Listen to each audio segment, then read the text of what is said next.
Greetings ladies and gentlefish, and welcome to a review of the Tier 5 American non-turreted tank destroyer, the M10 Wolverine. Now I say non-turreted despite the fact that it very clearly has a turret, but it's on the tank destroyer line that is generally considered to be the non-turreted line. So the line that leads eventually to the T110E3. So here we are at Tier 5. Now I just thought I'd give you a bit of an introduction by way of a history lesson. So the M10, or Wolverine as it was known to some, was an American tank destroyer that was numerically perhaps the Americans' most important asset, or one of the Americans' most important assets in the Second World War. Now, American tank doctrine was such that their idea was that a tank was to support the infantry, and a tank destroyer was to seek out, and as the name might imply, destroy enemy tanks. And so the American tank destroyer focus was on firepower and mobility. Mobility was quite key because it was a tank destroyer's job to hunt down and destroy enemy armour. And so that's where you get tanks like the Hellcat turn up that are very fast but armoured with tissue paper and wishful thinking. Now, this is the M10, as the Americans called it. The British, when they received some, named it the Wolverine, but this was not a name that caught on with the American troops. And this was, as I say, a tank destroyer. Now, what actually defines a tank destroyer in this case? Because, you know, it's a bit of a murky area. You've got a turret, for starters. It's not your standard fixed hull tank destroyer, like, for instance, you know, the ISU-152. This is a bloody great big gun, mounted in a hull. It has no turret. But this machine clearly does have a turret. Well, very simply, there's a couple of things, but the main distinction here is that the turret is not a completely separate entity, as you can see here if we look down. If someone is manning the turret in this tank, they are standing with their feet on the floor of the tank. The turret is not a completely separate section. It is a part of the tank. This is all one big body, if you will. And that sort of defines a tank, and that's one of the reasons why actually some people define the T-34, or at least some of the models of the T-34, the Russian medium tank, as a tank destroyer, because again, the turret wasn't necessarily always a completely separate section. It was sometimes just there to give you some mobility, but the person was still standing on the floor of the actual tank. So this is a tank destroyer. Also, it has a better gun than a tank, if you will, that's not a tank destroyer, but I'm going to get onto that in a moment. So the British got hold of these. I mean, a lot of these were sent out as part of the Lend-Lease program to different nations, and so the British got hold of these and named them the Wolverine, and a number of these machines they upgunned to mount a 17-pounder in the turret, and they called that the Achilles. And that will probably be introduced into the game at some point, but at the moment it is not in the game itself.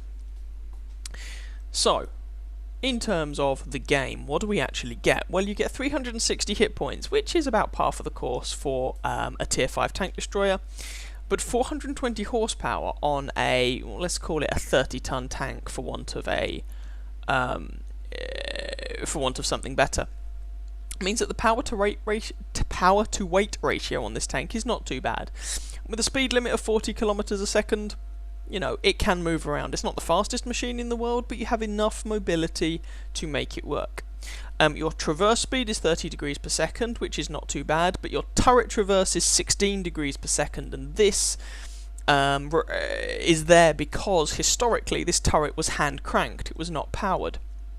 You know, a crewman got on a handle and cranked it, and the turret moved. And this is common with basically most of the American turreted tank destroyers.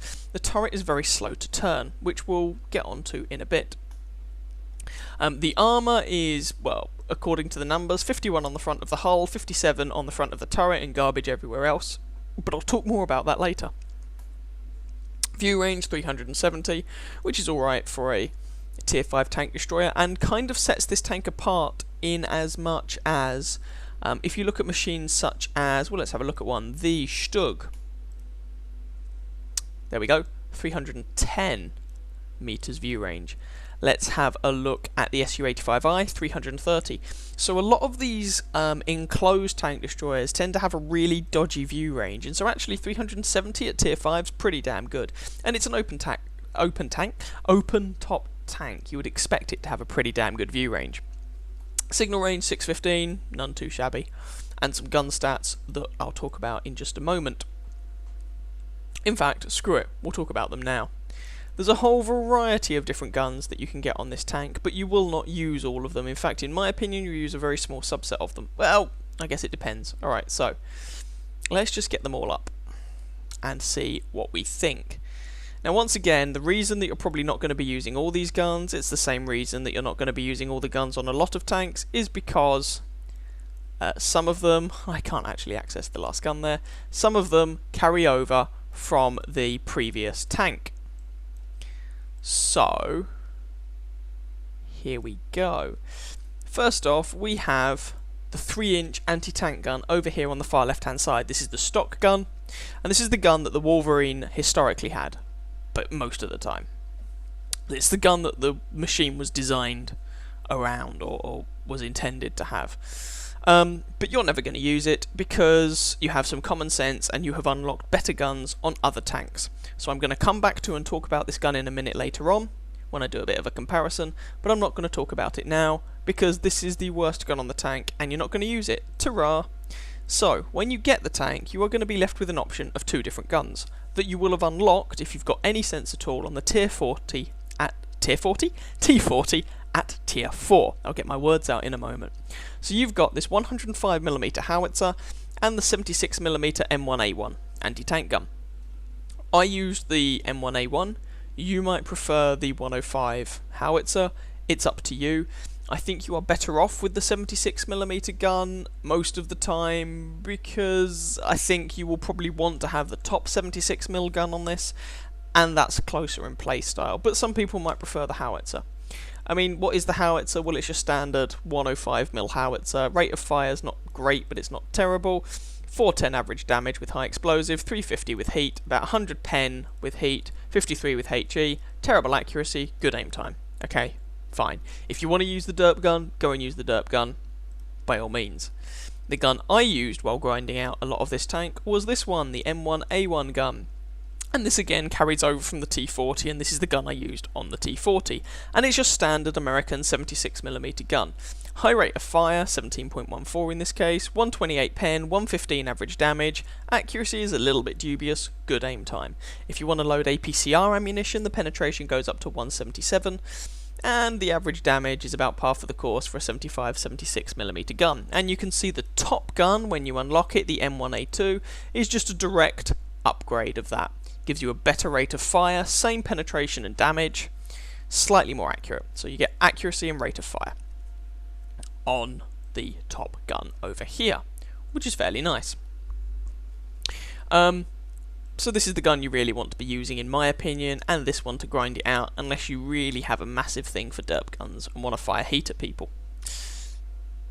But this gun isn't too bad, and it's one of the things that separates this tank from its tier 5 counterpart, the T49. So if we look at the gun that the T49 gets, it's the M1a1 gun. Haven't we already seen this gun? Well, yes, we have. We saw this gun on the Wolverine. Let me just bring it back up. In fact, there it is. We saw this gun on the Wolverine, but this is a better version of the same gun. So basically, the M1a1 gun on the T49 is better than the same gun on the Wolverine, but the top gun on the Wolverine is the M1a2, which is superior to the M1a1 when mounted on the T49. How is it superior? Accuracy. Rate of fire is the same, damage pen are the same, accuracy is marginally better, aim time is the same. So basically the Wolverine gets a more accurate gun, if you compare the two tanks. And it gets a bit of armour, but it forgoes the mobility of the T49. Now, you might be wondering at the moment, what's the point of this? The reason I say that is because the Sherman can mount the M1a1 76mm gun, so why would you really bother with this thing? Well, let's take a little note about history first. Historically, the Sherman did not use the M1a1 gun, not really. The Sherman that you have in the game, the Sherman that you had historically, is basically the stock Sherman in the game, and it used this gun, the M3. Ooh dear, this is the same gun that you had on the M3 Lee, by the way.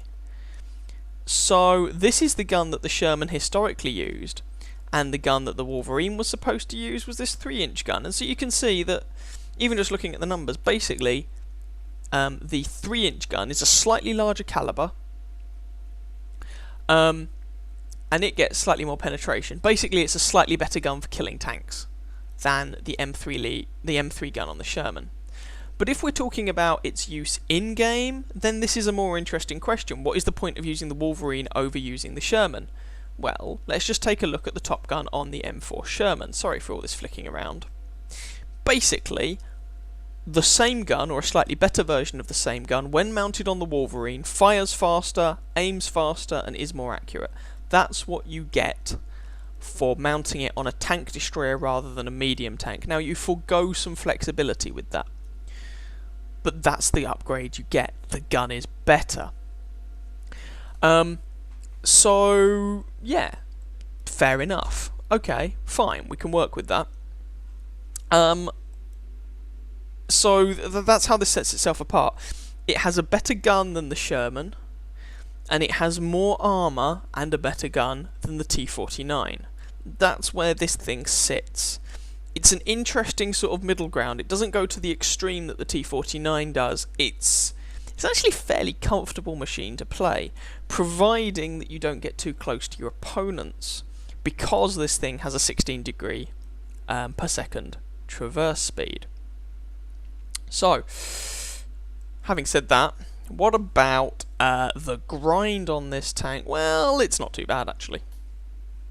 So, the 3-inch gun is your stock gun. This 105 gun and the 76mm gun both carry over from the T40, so you can mount these guns straight away. If we have a look at the engines, the intermediate engine here and the top engine. So the top engine here you are going to have to unlock on the Wolverine. It's only available on the Wolverine and then the M36 Jackson. And the intermediate engine here will be available to you if you've gone up some of the other American lines. So for example, I'd previously played the Sherman, and so I already had this engine unlocked. If you don't, you're going to want to unlock this. You do not need the top turret in order to mount any of the guns on this tank, which is quite a nice feature. You will need the top turret to unlock the Jackson, but there we go. So the grind on this thing's actually fairly painless. What would I suggest prioritising? Well, from the off you can have actually quite a good gun, depending on which one of these guns you prefer. So I would prioritise the engines initially, then the gun, then the turret, and then faff around with radios and whatnot. So that's the grind on the Wolverine. What about the rest of the line leading up to it? Well, where are we? Here we go. T18, Tier 2 tank. It's overpowered as all hell, although it is getting a nerf in patch 9.3. It's fun, I'm not going to lie, it is fun to use. T82, some would argue it's overpowered. I didn't really like it as much, I must be honest, but some people do like it. T40, not a painful grind at all. A pretty decent tank, can't really complain too much about it, although I don't have a good win rate in mine, partly due to my absolutely abysmal teams when I played it. And then you get into the Wolverine. One of the interesting things about the Wolverine is that from the Wolverine you can go to either of the American tank destroyer lines. You can see it branches up to the Hellcat line, the turreted line as well. So that's quite a nice feature, but if you do decide to unlock these lines straight from the Wolverine, you are skipping through a couple of pretty good machines actually. The M8A1 and the T49 are both nice machines, and they're both fairly comfortable to use, so I wouldn't necessarily recommend doing that. It's just an option there if you wish to use it. You're really lazy and you have no interest in playing a couple of low to mid tier machines, even if they are quite good. So yeah, from the Wolverine you can branch into into both of the American tank destroyer lines, which is quite nice. So what about equipment and consumables? Well, consumables, I've just got your standard fare, repair kits, first aid kit, a fire extinguisher. If you wanted to pick something else, well, there isn't actually a huge amount that you can mount on this tank. You could make a case for, see what I did there, a case of cola to make your crew perform better, that's fine. If this thing could take oil or gasoline or whatever the hell it's called, I would suggest it, because that increases your turret traverse, but it can't fit that. So, you know, your 3 standard consumables are not a bad way to go. What about equipment? Well, I would say you probably want to have a gun rammer, camo net, and binocular telescopes. Why have I picked those things? Toolbox, you don't really need it. You're a tank destroyer. Although you have some armour, you really don't want to be shot. Enhanced gun laying drive makes your aim time better. Your aim time is already really good. You're probably not going to notice it.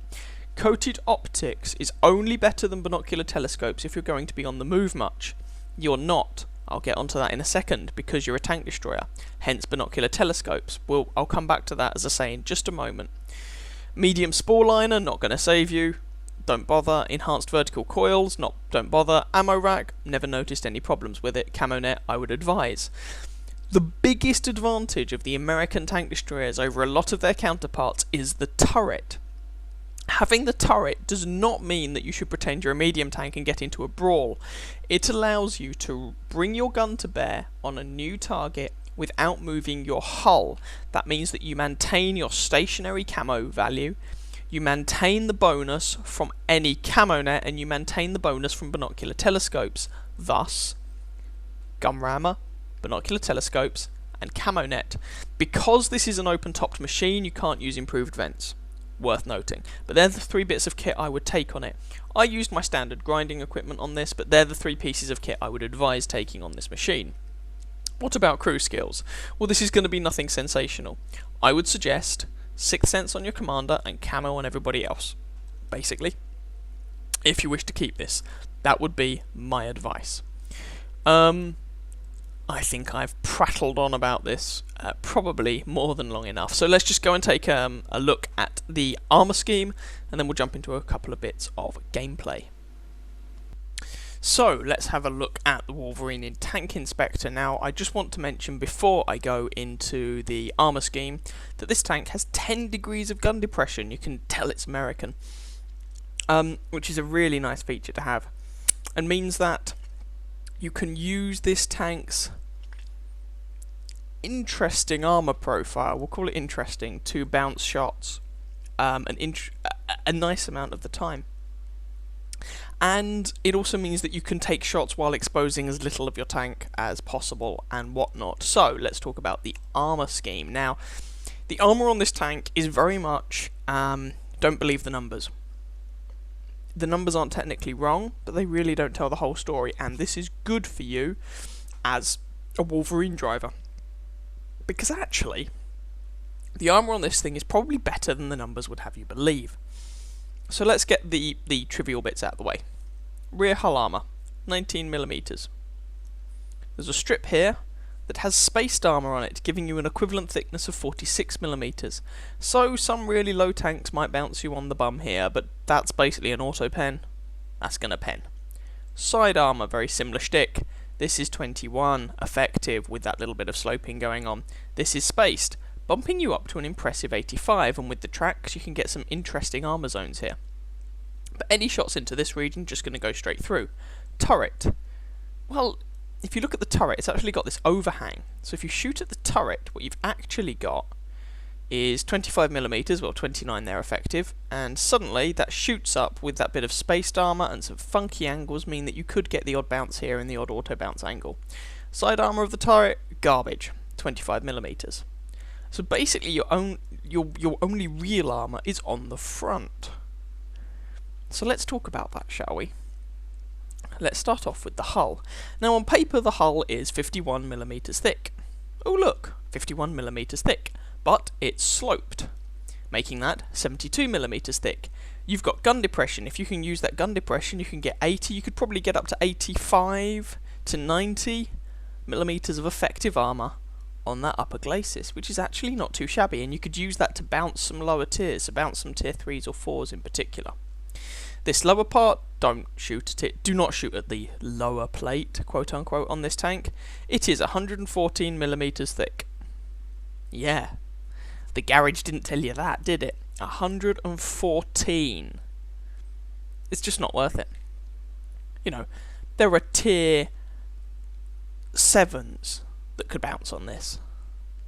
It's I'm not saying it's impenetrable, but it's certainly not worth shooting at. What about the turret? Well, the turret is very interesting indeed. So if we go back and actually look at the shape of the turret, you can see that the entire front of the turret is actually covered by gun mantlet. And these bits of side armour, this is the side of the turret, are really heavily sloped. So actually the front of this turret can be incredibly bouncy. So what do we get? Well, we get let's actually go where we have turret armour, 57mm of turret armour and 57mm of gun mantlet, giving you an equivalent of 130mm on the front here, but there's a nice big hole. There's a nice big hole back here where there is absolutely no armour at all. And so this can be problematic, and you can start getting some seriously funky penetrations around the gun, basically. What about this side armour? Well, let's have a look at that side armour, shall we? If I can remember what thickness it is. There's the side of the turret at a very nice sloping. Oh look, it's an auto bounce angle. Auto bounce, auto bounce, auto bounce, auto bounce, auto bounce. And then you're into the gun mantlet and the front of the turret. Now this should come with a caveat. This auto bounce armour is only 25mm thick, so if you have a gun shooting at you that is 75mm caliber gun or higher, it will just go straight through that sloped armour because of the overmatch rule. 3 times the armour thickness or more is going to be an automatic penetration regardless of angle. So if someone's firing a 75mm or higher gun at you, it will go through those regions. So you know, a lot of tier 5 tanks come with a 75mm gun, some tier 4 tanks, but generally tier 5 and above. All of this basically means that the front of the turret on the Wolverine is surprisingly bouncy against lower tiers. Equal tier or higher machines start giving the armour on this tank problems. Basically, that's the story of the entire armour scheme on this tank. From the sides and rear, it's pretty garbage. From the front, you can get bounces from lower tier machines. Hurrah! That's really quite neat. Which is very, very nice feature to have. And this thing isn't exactly slow, so that's really quite a neat feature actually. You can get bounces from the front of this tank, especially from lower tiers. That's fantastic. And so you can use that, and especially if you use your gun depression, you can really give your opponents a hard time. Do of course bear in mind that this is an open-topped vehicle, and so shots through the top of this turret will just wreck you. Especially, watch out for things like artillery. So yeah, this is a really, really interestingly armoured machine. On that note, I guess we should probably have a look at a couple of games. Here's game number 1, and this is a tier 5 game on Fisherman's Village.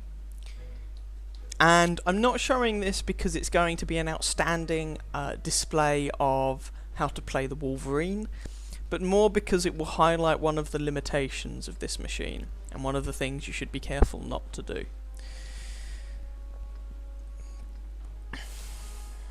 You know, you have to remember, despite the fact that you have a turret, this is a TD.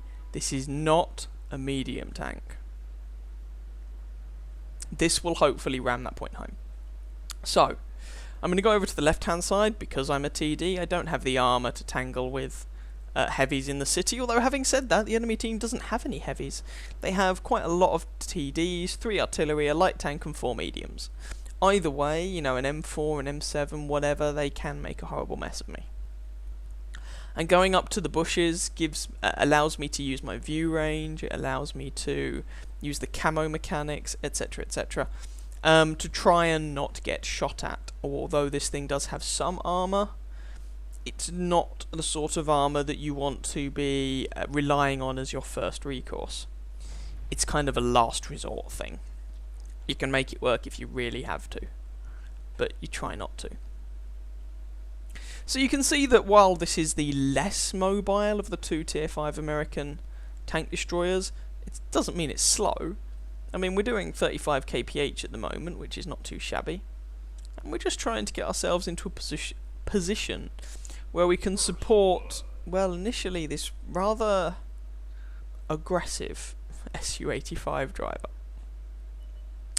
And there we go, he has come across the enemy M8A1 Tier 4 American turreted tank destroyer. Again, I've got a review on that machine if you are interested. Now, this is perhaps not a very good idea what I'm doing, but looks like I want to do it anyway. Oh, no, have I changed my mind? Yeah. Close range engagements, not particularly clever. Right. Oh, I fluffed that shot. That was annoying. Crusader there, put one shot into him. And we're winning 3-0, which is nice.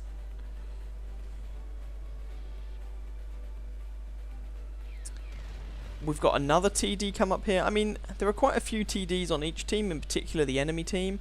And what these guys are doing is rather risky, and I don't have any shots to help them at the moment. You know, they're in, especially that Panzer Soufflé, they are in fragile machines. Oh, fluff that shot. Oh, and our artillery nukes him. And we're winning 7-1. This game is not even going to be close by the look of it. So at this point, I'm thinking, screw it. Let's just get stuck in. I want to get some XP before the game ends, basically. Then it occurs to me, oh, my friend's just died. There's a Crusader, an M4, and a T49. Oh, sugar. Right. T49. So I killed the Crusader, and both of our turrets turn really slowly. I put another shot into him. Another one, and he gets taken out. But you could see there, each of us had very slow turning turrets. And M4, right, try and use my gun depression and what turret and hull armor I have to not die to this guy. Oh, he's got the howitzer. Oh dear. 1 in, 2 in. Oh dear. Okay, he's in my side now, and I physically can't turn fast enough to keep up with that guy. The turret traverse on that tank's really bad, and so he just puts a HE round into my side. Not that it matters, because there's only 2 of them left, this guy and a Wolverine, and then it's all going to be over. But I ended up getting into a close range engagement. If I were in a medium tank, I'd have been able to slew my tank round much faster and put a shot into him. I would probably have also had more side armour, and so that HE shell, probably HE shell, from the M4 would have had less chance to finish me off. As it is, I'm in a tank destroyer, and so while it has a turret, it's very slow turning. You want to keep the enemy at range, if at all possible. Close combat is very much a last resort. Basically, the point of a turret on this machine is to mean that you can bring the gun to bear. Sherman's on 1 HP. You can bring the gun to bear. Nice shot, Stug. You can bring the gun to bear without having to move the hull. Therefore meaning you don't have to reset your camo value, you don't have to reset your camo net, you don't have to reset your binocular telescopes. They can all stay active. That's really the point of the turret. Fully rotatable turret on this tank. Having said that, we did some damage and, you know, we didn't do too badly in the game overall, but that's not really the point. So, that's game number 1 when we were top tier. Let's switch to game number 2 when we're less top tier. You'll see what I mean.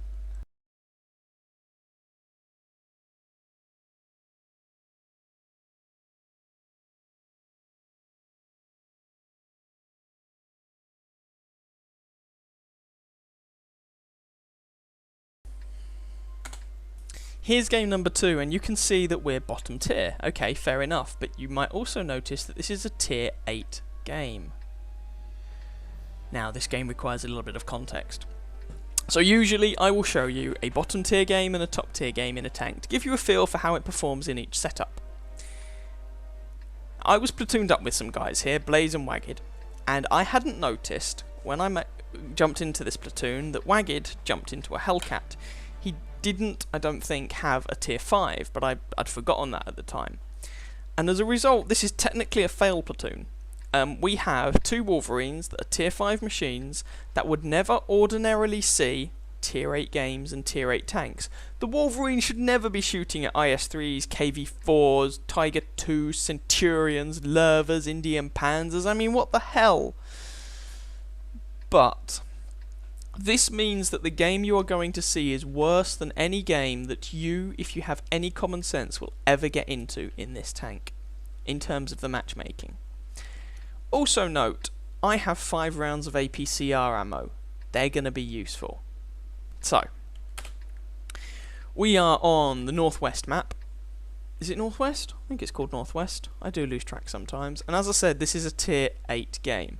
So I'm going to be playing this incredibly cautiously indeed, because I have a little pop gun with 128mm of penetration that does 115 damage per shot.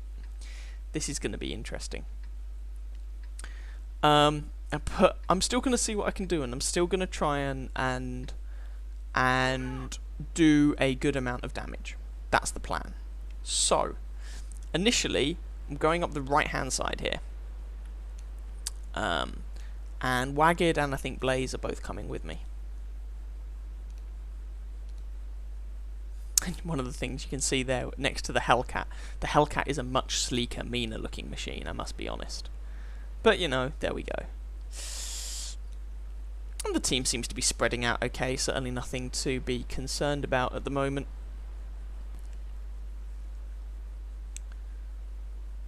So, trundling along here, you know, we're getting a respectable speed going. Nowhere near as fast as a Hellcat, but, you know, it's a respectable speed. Well, that slowed me down. Well done, Chipmunk, well done. And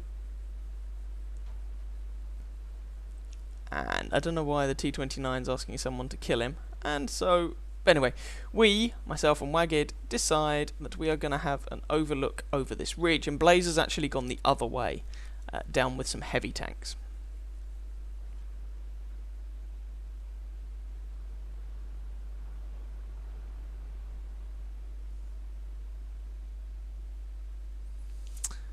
So far, there's nothing over here.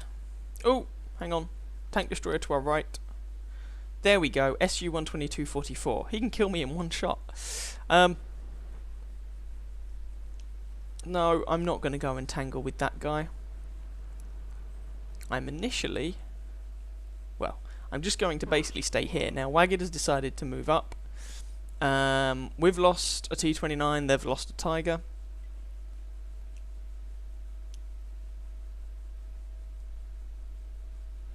There we go, T-25-2. Can I get any shots on him? Oh, yes, there we go. There's a shot onto him. T-25-2, Tier 7 American turreted tank destroyer. And we just lost Blaze in his Wolverine. A KV-4 put him out of his misery. Which means we're 3 tanks down, 1 to 4. There's an IS-3. Now, very unlikely for me to penetrate an IS-3. But I managed to do it anyway. And you might be thinking, what? Well, I presume that shot, side of a Tiger. I was lucky enough with that shot for it to go into the top of the IS-3's turret. And there's a second shot into the Tiger. Can I get a third? Yes, I can. Third shot into the Tiger. And so you can see here, oh, we just lost Wagged, unfortunately. That T-25/2 got him.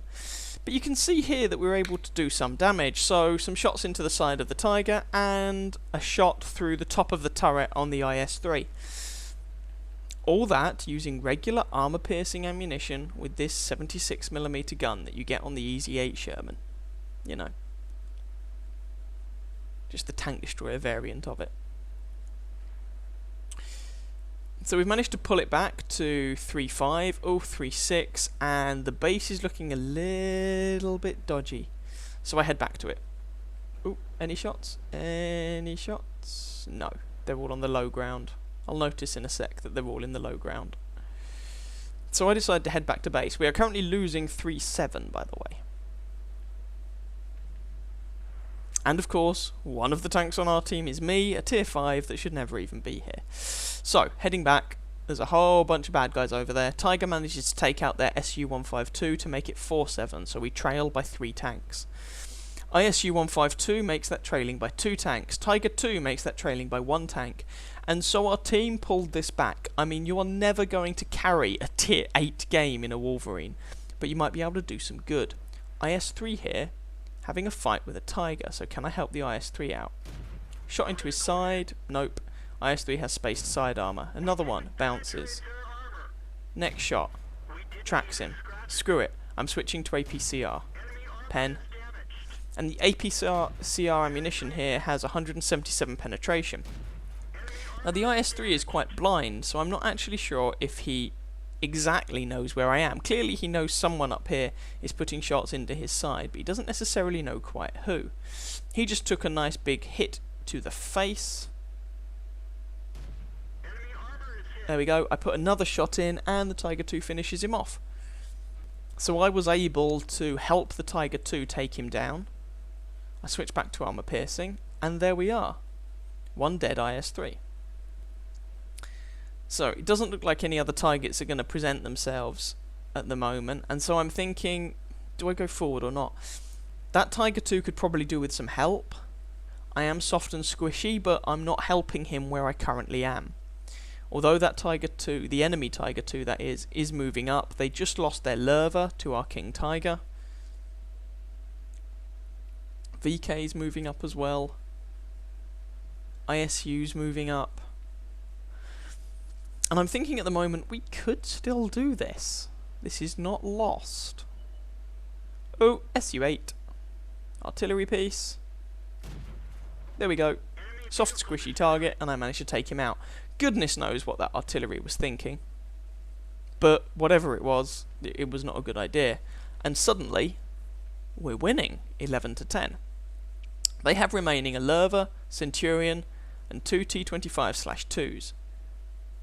Now I know at least one of them was on the right-hand flank, so I'm rather dubious, or rather worried about someone coming up behind me, but tank destroyer spotted at their base, so that is a T-25/2.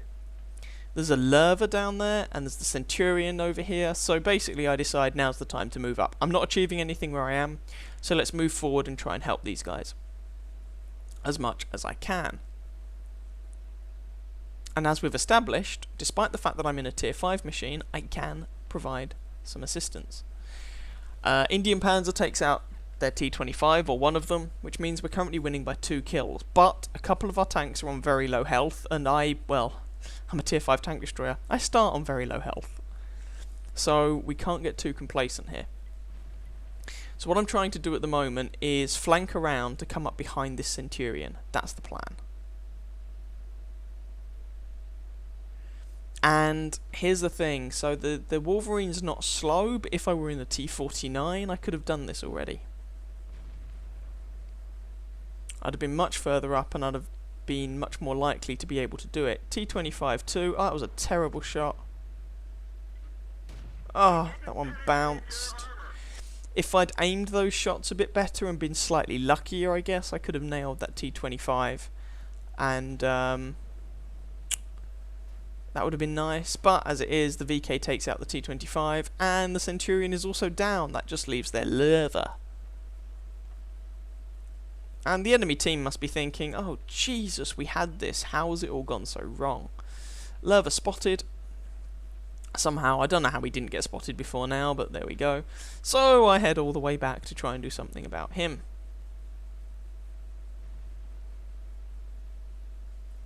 Trundle, trundle, trundle, trundle. Now he's got whole kinds of problems, but he can kill both the ISU and the King Tiger with 1 shot each. But the ISU could, and the King Tiger together could kill him, so yeah. There we go. Rear of the Lerva. Put a shot into the side of his turret and back off. And now I'm trying to flank around behind him.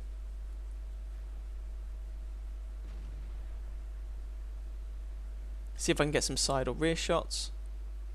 There we go. Okay, no, back off, back off, back off. And Lerva misses his shot. No, that side shot was never going to work. Go to my 1 round of APCR. That bounces on his upper front plate. Or my 1 remaining round of APCR. ISU misses his shot. VK fluffs it and gets a shot to the face, and so I decide, screw it. This guy's going to die. I want some of his death throws. I just go for it.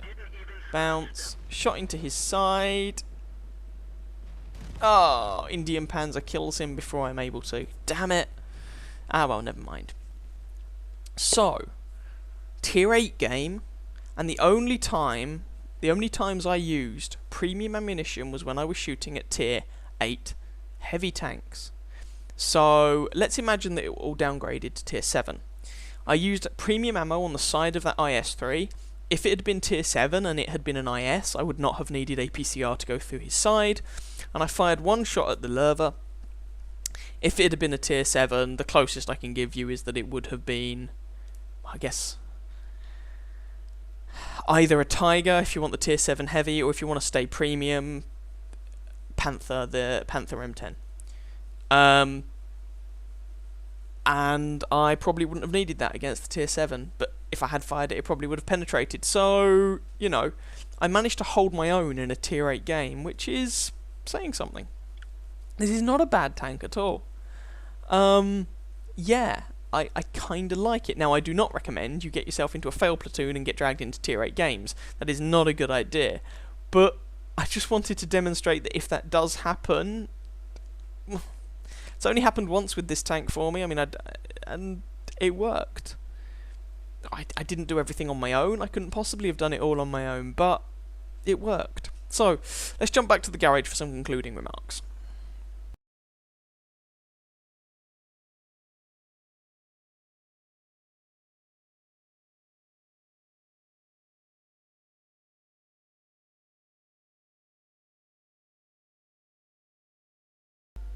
So I guess it's time for a bit of a roundup on this thing. Alright, let's ask the important question.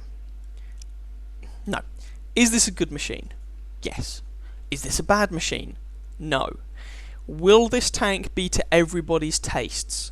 No.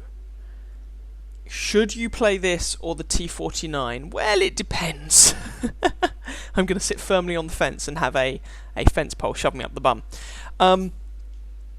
Basically, the Wolverine is a slightly more forgiving tank to play because it's less of a one-trick pony. It is more well-rounded, and you know, you've got some mobility, you've got a pretty decent gun, you've got some armor, you've got some view range, etc, etc. It's a nice, well-rounded machine at tier 5. The problem is, of course, that it's competing with the T49 and, I guess, to a certain extent, the M4 Sherman. So I would say, if you are a beginning player, or you are sort of intermediate level player, you are going to find this a lot of fun. Hell, if you're an expert player at this game and you are badass with God knows what percentage win rate and amazing stats, you'll still have fun in this. But you will probably prefer the T49 because the T49 has better mobility. If you are not as good at this game, I think you're going to find the mobility of the T49 gets you in trouble as much as it saves you. And so you're probably going to be more comfortable in the Wolverine, to be honest. Now, I'm not trying to say this is necessarily a beginner's tank. I just think you'll probably be more comfortable in this than in the T49 if you are perhaps a little bit less experienced. Now, am I going to be keeping this? No. And I'm not trying to say with that I'm a badass player who thinks I'm amazing in the T49 and I'm just going to play that. That's not the case. I think I would personally prefer the added extra mobility you'd get by playing the Sherman compared to this. Now, when I actually played the Sherman, I didn't particularly like it, but that was an awfully long time ago. And this is the killer for me. Comparing this tank to the Sherman.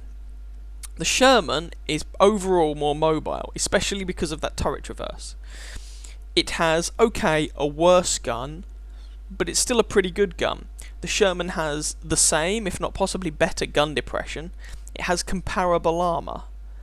But I just think that extra mobility and flexibility the Sherman gives you would probably be my pick to play over this.